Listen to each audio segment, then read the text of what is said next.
I'm Matt McClure, and this is Currents. What happens when you combine Respect Life Month and the Month of the Rosary? We'll show you. This priest gave his life to minister to lepers, and this weekend he becomes a saint. He was so successful because he just really liked the Hawaiian people, and in turn people really liked him. And we'll meet a man who's brought that priest to life on stage. My high school theater director is a Christian brother, and he thought that I could handle it.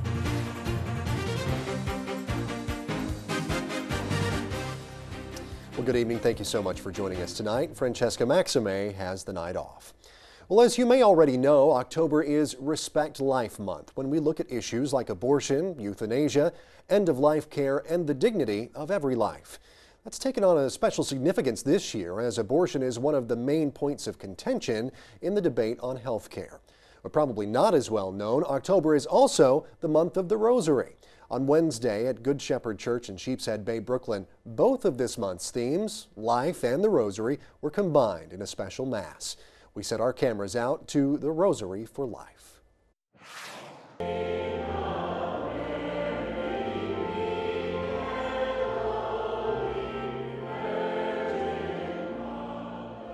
I am in a charge with God. My favorite part one is this and the dress. The angels are little angels that fly, and they look beautiful. They help us. They save our life. Those children are from Guardian Angel Church, and they come each year. We dress them up as little angels, and they follow the statue of the Blessed Mother that will be carried on the shoulders of 4 adults. Here I come to celebrate this special Mass that they do every year. As you know, this month is the month of the Rosary, and today is the feast of Our Lady of the Rosary. And this group is called Rosary for Life. It's the prayer to pray the Rosary that is so important for the Catholics. And in this case is to try to protect and nourish and defend the human life in any stage. This is our annual Mass once a year. This is the 17th year that we're doing it. Mary is the mother of all children, and we like to include as many nationalities as we can, as many languages as we can.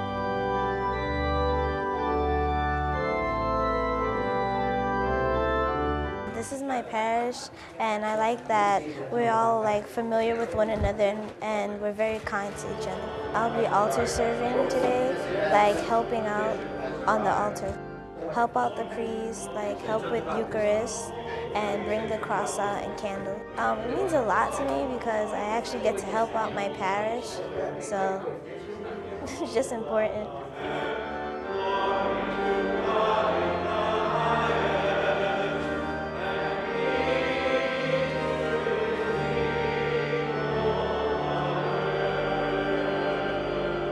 They are happy to be here, and they also add to our ceremony. They do symbolize innocence, yes. Children that never get a chance to be born, and they're the future of our church. Well, the Rosary for Life there at the Church of the Good Shepherd in Sheepshead Bay. Well, next week, the Brooklyn Diocese will host a special Rosary rally for children at St. James Cathedral in downtown Brooklyn. Currents will be there, and we'll bring you a complete report.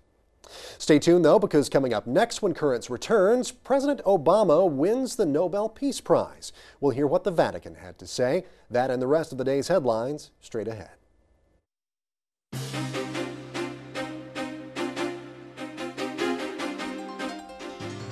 Welcome back to Currents. I'm Matt McClure. Coming up in just a bit, bringing Father Damien to life on stage. But first, let's have a look at the day's headlines. The Vatican is congratulating President Obama for winning the Nobel Peace Prize. The Vatican press office released a statement today saying the news of Obama's win was greeted with appreciation at the Vatican. The statement hails Obama's promotion of peace in the international arena and his views in favor of nuclear disarmament. While the president is enjoying a win on the international stage, his top domestic priority still has some hurdles to overcome. The U.S. Conference of Catholic Bishops sent a letter to Congress yesterday expressing disappointment that progress has not been made in areas of the bill bishops consider priorities, that is, health care. The USCCB says no one should be forced to pay for or participate in an abortion, and the health care should be affordable and made available to the poor and vulnerable, and that the needs of legal immigrants should be met. Well, meantime, the National Right to Life Committee is taking White House Press Secretary Robert Gibbs to task for a statement on abortion and health care reform. This week, Gibbs said the Hyde Amendment, which prohibits federal funds from being used to pay for abortions, would apply to the health care reform bill currently under consideration in the Senate. The NRLC, though, says that's not true. They say that Hyde Amendment would not apply to the current bill. The Senate Finance Committee is set to vote on the legislation on Tuesday. Nearly 1 out of every 4 people on Earth is Muslim. That is the finding of a Pew Research study. In looking at demographics in more than 200 countries, the study found that 1.57 billion, with a B, people in the world identify today as Muslim. The Pew Forum plans a similar study of Christianity next year. Well, you don't have to wait until next year to see a purported apparition of the Virgin Mary, but you'll have to travel just a bit. Some folks in Georgia say they've spotted her image, not on a tree or on a piece of toast, but on a window. Kelly Foster reports. It's a powerful image, what appears to be the Virgin Mary on a window that stands over 6 feet tall. Owner Greg Sapp says you can see her veil, her hands, and even a dove above her head. It just sort of impressed me, and I just kind of had a sense that right off the bat, that I knew it was Mary. Greg and Debbie Sapp say the image appeared on a window at their house in 2006. Eventually, it was brought inside for protection, and then last year, the Sapps decided to share it. It's now housed in a place you wouldn't expect, Sapp's car wash business. It just became obvious to us, through the time we'd had it, and from other people seeing it, that it was more than just something for us. Sapp says people come in the mornings and evenings to pray the Rosary. The window is in a glorified back office that oftentimes is full of people. It's attracted some people from other states, actually from other countries. This isn't the first time the Virgin Mary is believed to have appeared on different objects, and it likely won't be the last. Sapp believes it is a gift and touches the lives of those who see it. It's presented an opportunity for them to pray more, and that just puts them into a deeper connection with their faith in God. Well, that is Kelly Foster reporting. Sapp says he plans to keep the window at his car wash where it can be protected. Immigration is the subject of a new resolution by the National Association of Evangelicals. The resolution says the current immigration system in the U.S. is flawed and emphasizes that every person is created in the image of God and is deserving of respect. The statement goes on to say that every person should be treated equally regardless of race, class, nationality, or legal status. Well, keeping guns legal is one Kentucky pastor's goal. Ken Pagano has even gone so far as to advocate bringing guns to church. But now he's stepping down from the pulpit to become a full-time proponent of Second Amendment rights. Eric King has the story. I have no problem with guns in churches. As a matter of fact, I advocate that because he is the man behind the controversy, the preacher with a message many found disturbing. The church is still in threat of terroristic attacks. Well, Ken Pagano of the New Bethel Church in Valley Station didn't find it disturbing then, and he certainly doesn't now. All the attention came onto this church back in June of this year when Mr. Pagano held an open carry event. In that event, he asked members of the church to show up wearing unloaded guns on their holsters. People, when they go to a house of worship, they don't want to think about security issues, and they shouldn't have to, but somebody does.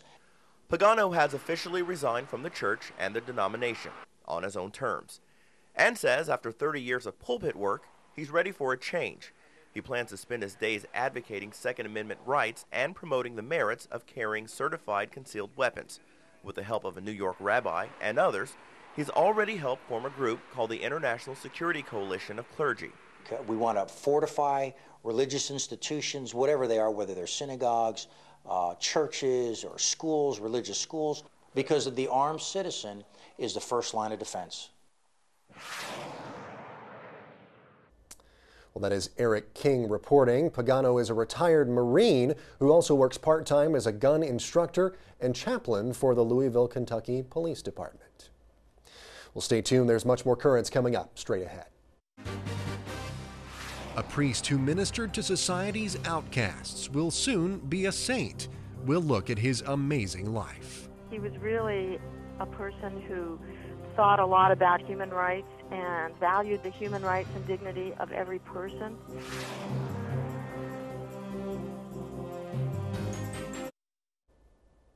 Well, yesterday we learned about the life of Jean Jougan. She's the foundress of the Little Sisters of the Poor, and Pope Benedict will declare her a saint this Sunday at the Vatican. But also on Sunday, another person who worked with those set aside by society will be canonized. The Belgian priest Damien de Voister, better known as Father Damien, ministered to lepers in Hawaii who were considered outcasts. Well, his work eventually cost him his life. Damien himself died of leprosy in 1889. To learn more about his extraordinary life and ministry, I spoke earlier in the week with author Anwei Law. She's written a book called Father Damien, a bit of taro, a piece of fish, and a glass of water. Well, Ms. Law, thank you so much for being a part of Currents today. We appreciate it. Thank you for having me. Well, you have, of course, written a book about Father Damien. What inspired you to write this book? Well, I've been researching the history of leprosy in Hawaii and the impact that leprosy had on the people of Hawaii for about 30 years. And Father Damien, of course, is a very important part of that. And what we wanted to do with this book was really incorporate the voices of the people who had had leprosy themselves into the whole story and history of Father Damien, because all too often the voices of the people themselves have been left out. Why do you think, Anwei, that his story is so important to us today? I think Father Damien's story is really important today and very relevant because he was really a person who thought a lot about human rights and valued the human rights and dignity of every person, and that's something that's as important today as it was in his time. Now, your book actually kind of takes a unique approach. It's a lot of first-hand accounts. What are some interesting stories that stick out in your mind from the book? One of the most interesting people is Joseph Manu, who was a Hawaiian man, and he met Father Damien right about the time Father Damien arrived in 1873 and knew him until his death in 1889. He met him when he was about 16, and Joseph Manu talks about how he used to take Father Damien by canoe along the north shore of Molokai to the different valleys and then to the other part of the island, away from Kalaupapa. And that, when you know the north shore of Molokai, you can just imagine these two men in this canoe in often quite treacherous weather. And when you know that story, you understand that the story of Father Damien is also the story of Joseph Manu. And they were extremely close friends, according to Joseph Manu. Well, very good. Now, of course, as I was sort of reading up a little bit about Father Damien and about his life and his work, it was astounding to me to find that he's not only someone who worked with people, really was someone who got down on his hands and knees and worked for them too. Yeah, he did. You know, it's interesting because there are descriptions of this big bag he carried. And he had all kinds of things in this big canvas bag, from nails to rope to crackers to pieces of fruit or anything like that. And he used to carry it around the settlement with him and basically help people with whatever they needed, be it a couple of nails for their house or something to eat. And I think that he was so successful because he just really liked the Hawaiian people and adapted to the culture as much as he could. And in turn, people really liked him. Is he buried in Hawaii? At Kalawa, where he died, but his body was removed in 1936 and taken back to Belgium. So you will actually be in Rome for the canonization. Yeah, I will. What are you expecting when you get to Rome? Well, really, our focus is to ensure that people who are looking at the story of Father Damien, also understand the situation that faces people who've had leprosy today. So our organization, IDEA, has representatives coming from India, Ghana, Brazil, South Korea, the United States, all of whom have had the disease themselves.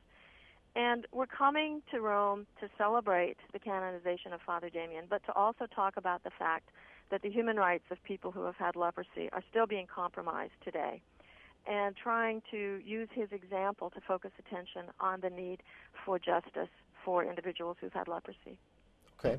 And before I let you go here, once again, the name of the book and where we can find it. The name of the book is Father Damien, A Bit of Taro, A Piece of Fish, and a Glass of Water.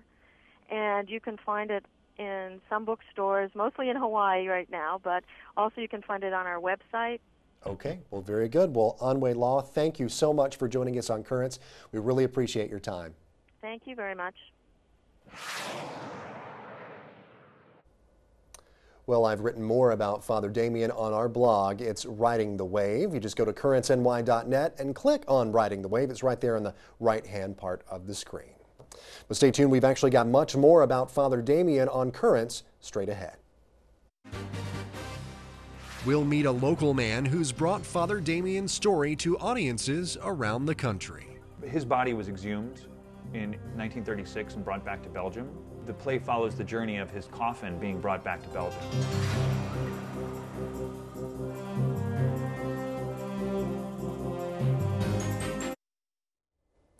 Well, finally tonight, we just heard from an author who's written a unique book about the extraordinary life of Father Damien, a Belgian-born priest who ministered to lepers in Hawaii. Well, Father Damien's story has inspired many, including a woman who's written a one-man play that's been performed around the country. We recently went to Staten Island to catch up with the actor who's been bringing Father Damien to life on stage. Father Damien was he was a Belgian priest. He was a member of the Congregation of the Sacred Hearts in Belgium, and he came over as a missionary when he was 24 years old, and he was given a parish on the Big Island of Hawaii. When he was 33, he went to Molokai. Damien of Molokai is the way people know him. He was a priest who worked on the island of Molokai with the lepers, the people who were cast out of the society because they were infectious, and he went there to serve them, to care for their needs, and it became, his life. He ended up dying there of the same leprosy that he helped his lepers with, and now he will be canonized to be Saint Damien of Molokai, I suspect. The way the play goes is that the play follows, his body was exhumed in 1936 and brought back to Belgium. The play follows the journey of his coffin being brought back to Belgium. So it's a really, really interesting way to structure the play. It was written by a woman who lived in Hawaii named Aldith Morris, and she spent about 20 years working on the play. And just because Father Damien's such a hero to the people of Hawaii, she really wanted to get it right.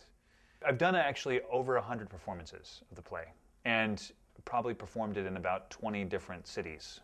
My high school theater director is a Christian brother. I went to a Catholic high school in New Orleans, and he had been looking for somebody to play this role for about 8 years, and he'd been watching students come and go, and he thought that I could handle it. He thought it would be, and actually I kind of do resemble Father Damien in looks a little bit too. So that was my introduction to the play. I didn't know anything about it before then. Anything on the saints is extremely good. Well done things on the saints, I think, is a very helpful thing for all people. Saints were human beings, with all of the ups and downs that all of us have. Very often we, see the saint up on a pedestal, and we forget that they were, flesh and blood people who didn't elevate and fly around. They walked, and they tripped and they stumbled and they got up and they cried and they laughed and they lived. And so to see a live performance of an actor putting a breath into flesh and bones on a person we've maybe seen a prayer card, or we've seen a picture, or we've seen this or that, helps us to associate ourselves and then be able to say, wow, he's a guy just like me in a certain sense, but he also was willing to work work with God to do remarkable things, which I think all of us are called to do. Simple things with great love, so that all the world will know who Christians are.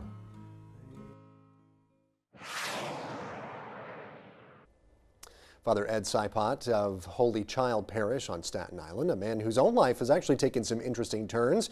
He started out as an outfielder in the New York Mets farm system before turning to acting. One of his roles, naturally, was a minor league baseball player in The Natural. And if the actor who actually plays Father Damien looks familiar to you, well, you may have seen Casey Groves in Law & Order on TV, also on One Life to Live and As the World Turns. He's also an adjunct professor at St. Peter's College in Jersey City. Well, that's it for this edition of Currents. Coming up on Monday, a special Respect Life edition of the show. We'll look at life in a number of ways. You don't want to miss that at all, so trust me, be here on Monday. Until then, you can always catch us online, though. Just head over to currentsny.net. There you can see clips of the show. You can also read our blog. It's called Riding the Wave, and you can meet the people who make the show happen. You can also let us know what you think about the show or send us a story idea in email as well. The address is dropusaline@currentsny.net, right there on your screen. Well, for all of us here at Currents, I'm Matt McClure. Thank you so much for watching. Have a great weekend.